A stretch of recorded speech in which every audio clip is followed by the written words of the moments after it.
Mindset Morning! Oh mon dieu, non, Mindset Morning, c'est terminé, c'est juste une vidéo bonus ici, Manal. Bienvenue à toi sur cette chaîne. Si tu n'es pas encore abonné, on garde les bonnes habitudes. Abonne-toi, le bouton rouge est juste ici. Active la petite cloche parce que parfois il peut y avoir des surprises maintenant. Je veux que tu saches quand une vidéo est publiée, quand je suis ici pour que tu sois là avec moi, tout simplement, parce que sinon ce serait pas drôle que je sois là toute seule.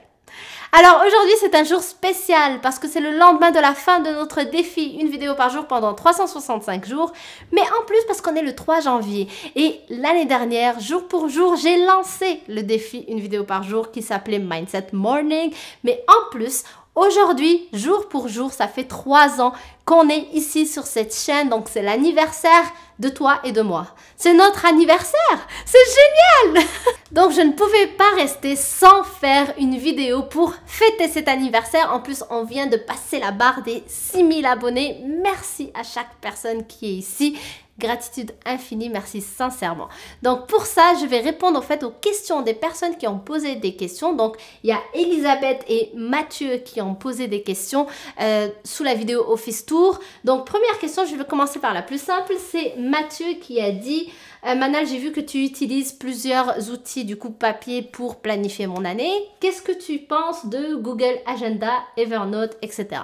Alors pour répondre à ta question Mathieu, j'avoue, je ne suis pas très techno sur ça et je n'aime pas ça. Google Agenda par contre, je connais, je l'ai déjà utilisé, je l'utilise de temps en temps, mais de toute façon, même quand j'utilise Google Agenda, j'ai toujours quand même mon agenda papier à côté de moi. Alors pourquoi? Tout simplement parce que je trouve que tout ce qui est visuel correspond plus à qui je suis. Je sais pas, mais je fonctionne plus de cette manière-là. Par exemple, mon planning de 1 mois qui se trouve ici, lorsque je le vois, c'est clair. Il y a une certaine clarté que je ne retrouve pas forcément sur le digital. Après, chacun, bien évidemment, fait comme il veut. Moi, j'ai testé justement Evernote. Je me rappelle, c'était pour que je puisse prendre des idées de vidéos justement et que ce soit toujours avec moi. Mais franchement, ça fonctionnait pas. Je n'ai pas eu la patience de comprendre rien que comment ça fonctionne. Donc j'ai lâché ça rapidement et j'ai remplacé ça par soit mon cahier dans lequel j'écris plein d'idées. Donc c'est tombé. Donc soit mon cahier et puis l'autre aussi, j'en ai 2 où j'écris des idées, ou alors aussi tout simplement sur mon téléphone, l'application Note que tout le monde a sur son téléphone dans lequel j'écrivais mes idées. C'était beaucoup plus simple que de comprendre comment Evernote fonctionnait. Donc voilà, je ne pense rien du tout sur ces outils-là parce que je les utilise pas forcément. Je préfère le visuel, donc je préfère le papier. Peut-être que je changerai d'avis un jour, mais pour l'instant c'est comme ça que ça fonctionne. Donc voilà, ensuite Elisabeth a posé une question très intéressante et en fait beaucoup de questions en une, donc je vais prendre le temps de lire. Elisabeth qui me dit bonjour Manal, quel a été le déclic pour te lancer et te mettre à ton compte? Comment fais-tu pour te sortir un salaire et payer les factures, surtout à tes débuts? Pour ma part, je suis une entrepreneur, mais encore salariée. J'ai peur de quitter mon job qui ne me plaît plus car mon business ne me rapporte pas suffisamment pour l'instant. Comment faire? PS, j'adore ce que tu dégages, c'est cool de te regarder tous les matins. Merci Elisabeth pour ton message. Alors déjà, c'est des questions super intéressantes parce que je pense en tant qu'entrepreneur, c'est super intéressant de poser ce genre de questions et d'avoir ce genre de réponses parce que ça nous aide, nous, dans notre propre processus. Je te comprends, je fais la même chose, j'essaie au maximum de demander à mes mentors comment c'était dans leur début, etc. Parce que ça nous permet juste de relativiser et de savoir qu'on est quand même sur le bon chemin. C'est pas parce qu'il n'y a pas de résultat tout de suite que ça va pas ou qu'il faut abandonner. Non, c'est juste comme ça que ça démarre une entreprise. T'investis d'abord, ensuite tu as un retour sur investissement.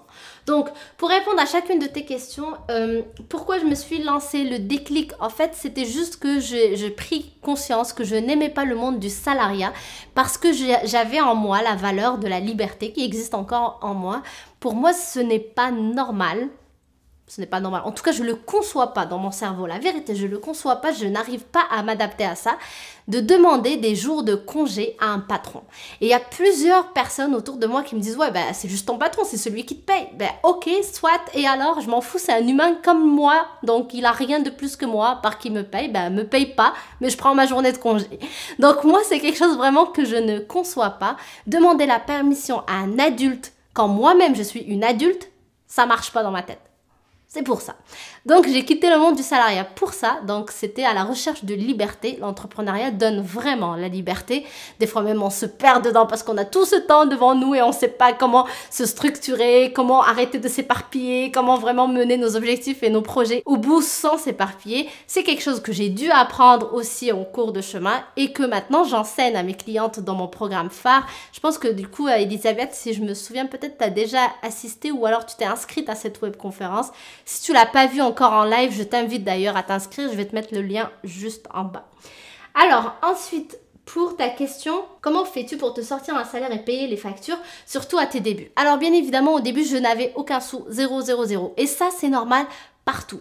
Quand on démarre quelque chose, c'est impossible que tu aies des sous tout de suite. Alors, peut-être qu'il y a des exceptions, mais on ne va pas se fier aux exceptions. Donc, très important de comprendre que quand on lance une entreprise, on investit d'abord avant d'avoir un retour sur investissement. Donc, on crée quelque chose. Il faut d'abord bâtir. C'est comme la fondation d'une maison. Donc, avant que tu aies une maison, d'abord, c'est une terre vide et ensuite, tu commences à créer la fondation. Tu commences à monter les murs, une brique à la fois. Donc, et c'est au bout d'un moment que finalement, tu as un toit sur la tête et que tu peux rentrer dans la maison et y habiter. C'est la même chose dans l'entrepreneuriat. Donc, au début, ne t'étonne pas si tu n'as pas encore de résultats. C'est juste normal. Donc, moi aussi, c'était le cas. Maintenant, comment je fais? C'est juste, au fait, mon activité qui a commencé à se développer davantage. Donc, j'ai de plus en plus de personnes qui me suivent. Donc, j'ai des personnes que je suis en coaching. J'ai aussi développé des programmes. Donc, un sur la confiance en soi et un autre pour les entrepreneurs femmes, justement, pour les aider dans la planification, dans la productivité, dans l'organisation de leur entreprise et les amener à avoir d'autres résultats en les aidant avec la stratégie web. Donc, comment faire pour se lancer sur le web, comment faire pour justement attirer des clients sur Internet et avoir des revenus qui rentrent de façon plus récurrente. Mais avant ça, avant de construire ces programmes, je n'avais rien du tout. Je travaillais encore chez mon employeur. Donc, j'ai démarré mon entreprise lorsque j'étais encore employée. Donc, je travaillais 40 heures à temps plein chez mon employeur et puis je travaillais sur mon entreprise naissante les soirs, les week-ends, etc. Donc, petit à petit, jusqu'à ce que ça commence à rapporter un peu. Mais la réalité, c'est que moi, j'ai quitté quand même mon emploi avant que ça rapporte parce que j'avais des économies. J'ai juste fait mes calculs. Donc, j'ai mis de côté une certaine somme qui me permettait de continuer une certaine période sans pour autant que j'ai besoin d'un salaire qui rentre tous les jours puisque je ne travaillais plus. Donc, j'ai quitté réellement mon patron définitivement. Et puis, au bout d'un moment, c'est pas pour autant que cette période a suffi parce que je n'avais pas encore atteint l'objectif que je voulais, donc je n'avais pas atteint le salaire que je voulais et mes économies étaient déjà parties. Donc heureusement à ce moment-là, j'avais quand même l'aide de mon mari. Mais au pire, moi, je suis partie de cette idée. En fait, quand j'ai démissionné dans ma tête, je me suis dit, j'ai mes économies, si je vais tout faire pour que ça marche. Si jamais vraiment ça marche pas dans cette période-là, au pire, je reprends un travail. Donc moi, j'étais apte à faire ça. J'étais à l'aise avec ça parce que pour moi, c'était beaucoup plus facile de faire ça que de rester dans un travail que je n'aimais pas. Et en fait, c'était même pas juste le travail. Comme j'ai dit, c'était le monde du salariat. Je détestais voir mes chefs et leur demander des jours et tout ça et qui me disent quoi faire et tout ça. Enfin bref.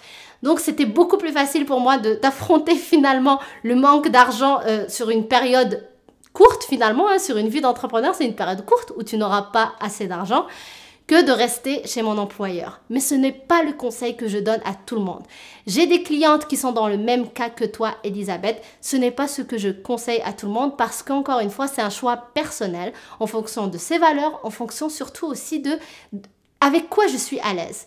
Est-ce que je suis à l'aise avec partir ou je suis à l'aise avec rester? Dans tous les cas, on a un choix à faire.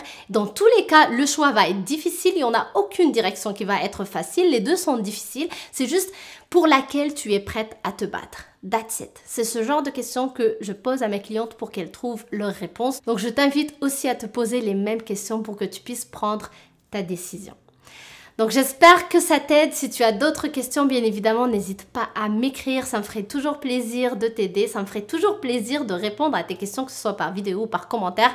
Je reste là parce que dans ton commentaire, tu as dit justement triste que Mindset Morning se termine. Bien évidemment, le défi s'est terminé, mais je ne quitte pas cette chaîne. Je continue. Donc il y aura des vidéos qui vont venir bientôt. C'est juste que je prends le temps, un certain recul, juste pour justement célébrer tout ce que j'ai fait et puis aussi pour se reposer avant de revenir plus en forme.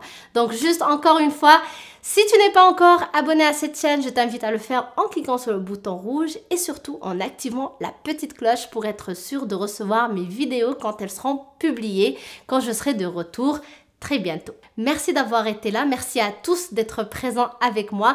Donc je vous retrouve très bientôt avec de prochaines vidéos, mais d'ici là, on peut se retrouver sur mon compte Instagram. Si vous ne me suivez pas, eh bien mon compte Instagram est juste là. N'hésite pas à t'abonner pour me suivre peut-être au quotidien avec quelques stories. Donc je t'embrasse et je te dis à très bientôt. Bye!